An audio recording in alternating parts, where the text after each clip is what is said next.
We tend to think that some people are just born influential, right? Like they have some kind of natural, built-in charisma. But what if that's all wrong? What if influence isn't some magic you're born with, but a skill, something that can actually be learned, practiced, and mastered by anyone? That's exactly what we're going to break down. So let me ask you this. Ever had that awful sinking feeling? You come up with a fantastic idea, a brilliant solution. You know it's a game changer. But when you present it, it just lands with a thud. Nothing. It is incredibly frustrating, and trust me, it happens to everybody. The good news is, there's a reason for it, and even better, there's a fix. And this is the most important thing to get. Getting your ideas heard, getting people on board, it's not about luck. It's not about having the flashiest personality. It is a structured skill. Once you understand the components, you can totally shift from being overlooked to being genuinely influential. So here's our game plan. We're breaking this skill down into 3 core parts. First, we're going to cover setting your influence strategy. Then, we'll dive into building authentic connection. And finally, we'll tackle how to deliver a powerful message. Okay, let's jump right into part 1, setting your influence strategy. This is so crucial because it's all about the work you do before the conversation even begins. It's about laying that solid foundation for impact. The first strategic concept we need to talk about is something called conversation agility.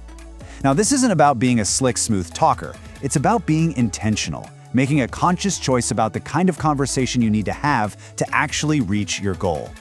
So what does that look like in the real world? Well, think of it in 2 modes. You've got wide and shallow, which is perfect for networking or those first-time discovery meetings. You're covering a lot of ground, but you're not getting into the weeds. But when it's time to solve a tough problem or actually close that deal, you have to pivot to narrow and deep.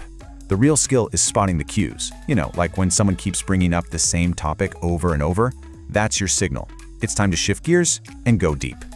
Next up, in any high-stakes conversation, people tend to play one of 2 main roles. There's the driver, who's setting the agenda, pushing forward, and really focused on the outcome. And then there's the responder, who listens, guides, and shapes the flow of the conversation. Now, neither one is better than the other, but being aware of which role you're playing at any given moment is absolutely critical. So take a second and think about it. When the pressure is really on, which role is your default?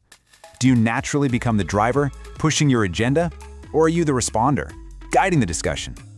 Just understanding your go-to move is the first step in learning how to choose the right role for the right moment. And this brings us to a really important strategic point, playing the long game. See, sometimes pushing hard for a yes right now can actually do more harm than good. The most influential people know when to trade that immediate win for something way more valuable, investing in trust over time. That's how you get the really big wins down the road. Okay, so you've got a strategy. But a great strategy is useless without a real human connection. That brings us to part 2, building authentic connection. This is where we move past the planning phase and into the interpersonal skills that make influence a 2-way street. Rapport is one of those words that can feel a bit fuzzy, but it's really just a simple 3-step process. First, you just observe and find some genuine common ground. Second, you ask open-ended questions to explore it. And third, you actively listen and validate what you're hearing. That's the formula. It helps you create a real connection, not a forced one.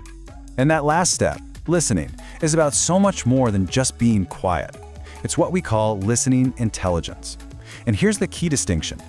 It's not about listening just to process information. It's about listening in a way that makes the other person feel genuinely seen and understood. That's where the real connection happens. And one of the most powerful tools for showing that you're really listening is the kind of questions you ask. I mean, look at the difference here. Don't you think we should? That's not a real question. It's a closed loop just looking for a yes. It shuts the door.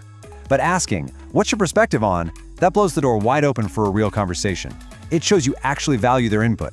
Okay, so you've set your strategy, you've built a real connection. Now for the final piece of the puzzle, delivering a powerful message.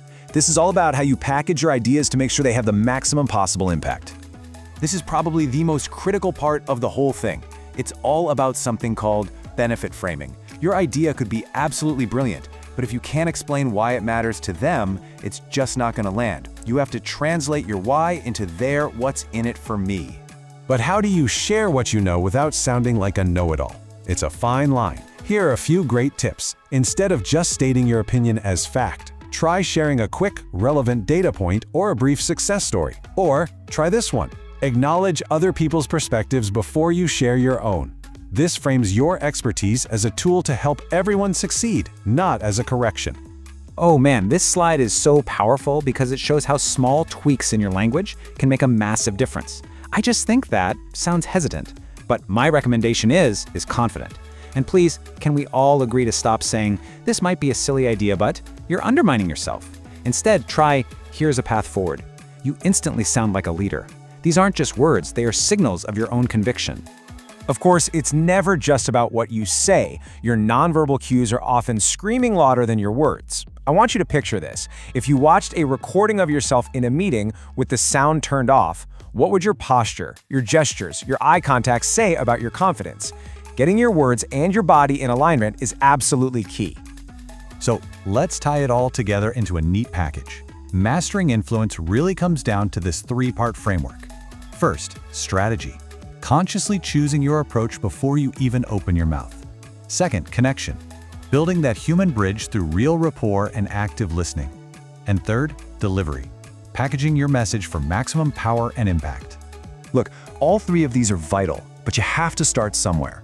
So as you think about your own goals, your own challenges, which one of these areas are you going to focus on mastering first?